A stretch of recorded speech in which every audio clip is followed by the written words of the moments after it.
I remember I went home proud because I took a stock off of a guy that took a stock off of Dakpo. Oh, nice. Yeah. I was like, oh my God, I can do it. What is that? They could not do it. That's the vicarious success? Yeah, living vicariously through somebody else's Right. taking one stock off We of used to Dakpo. call that Inui logic. Before, Yeah. if people knew that player was, rip to that guy. Anyway, yeah, I beat the guy who beat that, so that means that I'm better than them. Yeah. But how about we see a direct match right now? Yonni is up on screen playing against Jeckup. Now, I know that you probably don't know much about Jeckup. But I don't? What do you mean I don't? Maybe you don't. I don't know. He's from the Fort Worth side of DFW. Oh, okay. Yeah, that's right. He's Burleson, isn't he? Man, no respect. I didn't look. I get no respect. I was simply happy to talk about Jeckup because I've commentated many a high school tournament in which Jeckup has made appearances in grand finals, dominated, you know. It's usually Jeckup in essence in grand finals. Right. Tournaments. Okay. So I'm gonna give you some lore. Right. Back when I worked at the stadium, Jeckup and Skits was the grand finals. Neither one of them had really been playing, and they were the high school grand finals. And afterwards, I walked up to Skits and I was like, "Bro, you got to keep playing." Like, because he beat him, right? I was like, "You got to keep playing. You got to keep playing." And now here we are, both of them, Shockwave 100. Still playing. Still playing. Yeah. Yonni, by the way, I mean, may not have heard of him pre-quarantine, like pre-Steve. He's been coming out to locals for a while, but boy, has he hit his stride lately. I mean, you know, post-quarantine, he has become like just one of the best players in Texas, period. For sure. I mean, he got 33rd at Collision this last weekend, which is what Cosmos got. So, you know, he's out there. But Jeckup right now finding the Steve a little bit difficult to deal with, which honestly, this matchup's pretty even the more that I think about it, because Ike has really good tools to break down the blocks. The only problem that he really has is that he's not particularly quick, and if Steve can get away from you, you're going to have some problems. Love that stutter step, and the block disappeared. Usually, Yonni is very good at placing that block directly right there so he can get a tech, but that block disappeared just in time for Jeckup. Very fortunate. Great gameplay right there, but Yonni still building. That is a large wall. He is really building a skyscraper, and it's actually a rocket launch pad. he's just set right up there, and that's the first stage rocket. 4, 3. We have liftoff. Yeah, getting lifted right out of that stock, and now the last one is on the way as it gets peppered with that up tilt. Oh my gosh, it's so quick. Ike already had the frame data problem against Steve, but now you just add a couple of easier frames. I mean, we saw Gold forward smash come out of nowhere to take that first stock, and I really love how Yonni, by the way, is stuttering these up tilts to make sure that he's not hitting him out of range for a follow-up later. The meta of Steve as it continues to thrive, so does Yonni. Sorry, that's And look Alex. at that patience. Ooh, okay, DIing away, making sure that he's out of the way, and there's that block. Yep. Just like you said, although if you miss the tech, you're in trouble. Off of forward throw, so nothing. No, not the old school. the day two, Steve. Day one was, oh my gosh, I can build. Diamond's crazy. Day two is, oh, I can low profile. Slide goes burr. Oh my God, the launch pad's back. The launch pad's back, please. NASA, Houston, we have a problem. My stock is in danger. The rocket has grown a sword and is attacking the technician. Okay, the nair coming in to save, but the down air coming in to kill. Crushed by the anvil. But honestly, overall, I mean, Yonni got off to a very hot start in that game, but after that first stock went by, I think that Jeckup kind of got some bearings and remembered, all right, this is how I play against Steve. The pace is going to be a little bit slower. I don't need to let Yonni standing there intimidate me, right? It's something that I can just say, right, he's just standing there. Yeah. I don't need to be scared of that. Right. He's not doing anything. We were talking about this earlier, how the meta, some players are going to find their groove in being a little bit more patient, waiting for their opponent to, you know, and then they get to, very descriptive. Yeah. But you know what I mean, right? But it invokes the meaning, yeah. Right, we all know what you mean when you go, I just want to, yeah, exactly.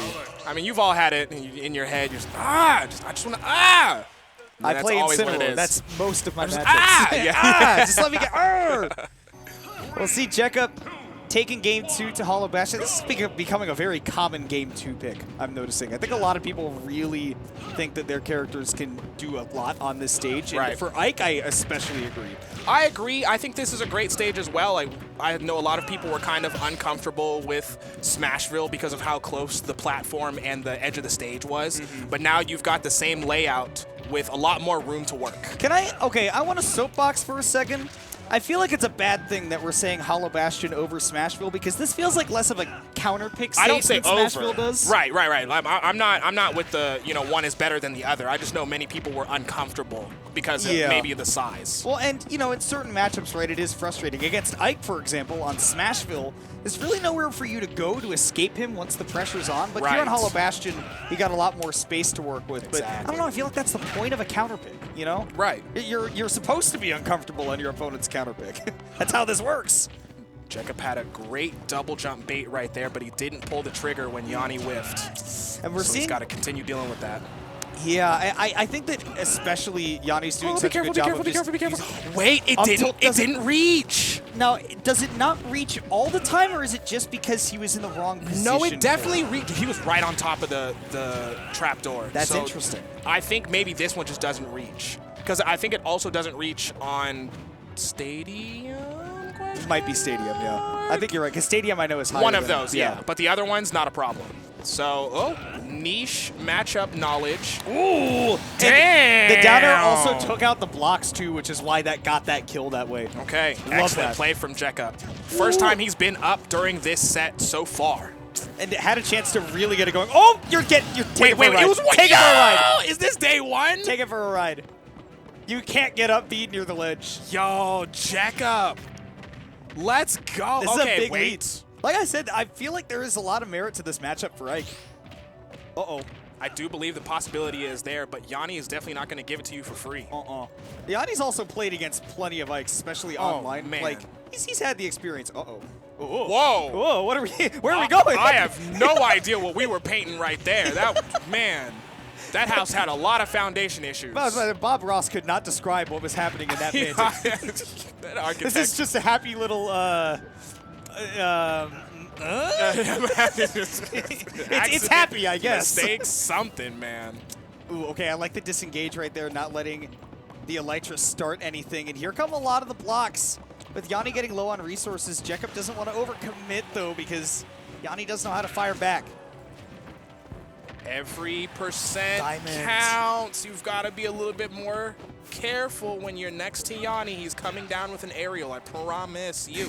All the time. Oh, look for the up smash. Uh-oh, damage. And the corner. Okay. Safe landing, but still panicked with Yonni just kind of standing there, tried to go to that center platform.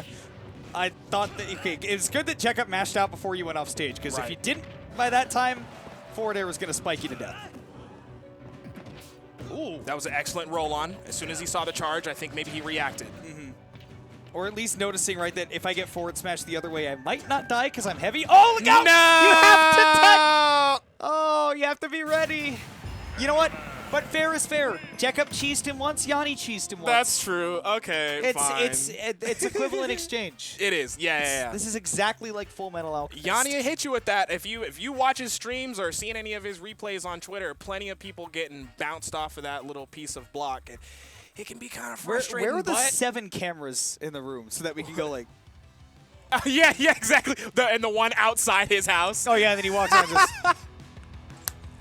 Yeah, hey, he did it right here in tournament. He does it all the time on stream. That's a bad man. Be careful. A lot of names we threw in for this tournament, and Yonni is one of them. So I expect to see him a lot farther in bracket as well. Yeah, again, it's the weird thing about Yonni is that he has such high peaks and such low lows. But I feel like the lows are specifically because he plays in a region where everybody knows how to fight Steve so well. For example, Grayson versus Jake at the Collision pre-local beat him twice, I believe. At least once. Yeah. And everybody was like, oh, I thought Jake was like the best Steve in the world. How did he lose to, I thought that Steve could, no, it's because Grayson has played against so much You've been around Steve. this block for a couple times. Around the block? Literally. I see you. Oh, I see you. Okay, all right. Been around the block. All right. Shut up, Disco. Yeah, that is true. For sure. Man, we have so many player names. I can't even remember all the names that are here. Oh my God, dude. I know that both of the Robs are here. I know that Grayson and Cosmo are both. The Steve is around. here. Oh, and all three. Sorry, Atomic is also here. Also here. Yeah. Who? Well, yes, Chase? we've mentioned that Chase is. Yeah, Chase. Chase is here. Chase. T-Lock Chase is in the building, ladies and gentlemen. Mutace is also here. Of course, Mutace is here. Mutace, Wizrobe, the top 5 melee player in the world, is coming through. Oh yeah, we're Wizrobing. Yeah, we're Wizrobing tonight.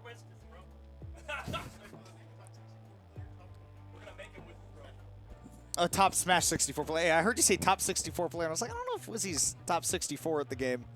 There are a lot of good players. A lot of them are here tonight. We mentioned Johnny earlier. Man, I'm excited to see that dude play. I know. Well, Danby's here. We haven't talked about Danby. Oh, duh. Danby, that's a household name for us at this point. Danby for like literally a month and a half straight was just putting his foot down as like the de facto #2 in the region. Yeah. Like he was either winning or getting second to Lima literally every Yeah, right. Yeah, and I'm making our current, Rob mains looking for other characters. Yeah. It was crazy. It was rough. I'm trying to just look at everybody. I mean, like, I know that just in this wave of pools, I'm pretty sure one of the. Well, okay. Well, I know that Chef is in this wave of pools. Of course, Chef. I see Autos. Cultist is here tonight, by the way. Maybe not necessarily a top player, but if you keep up with other games, or I mean, if you watch Low Tide City, you know Cultist is an amazing commentator. Phenom is here. Phenom.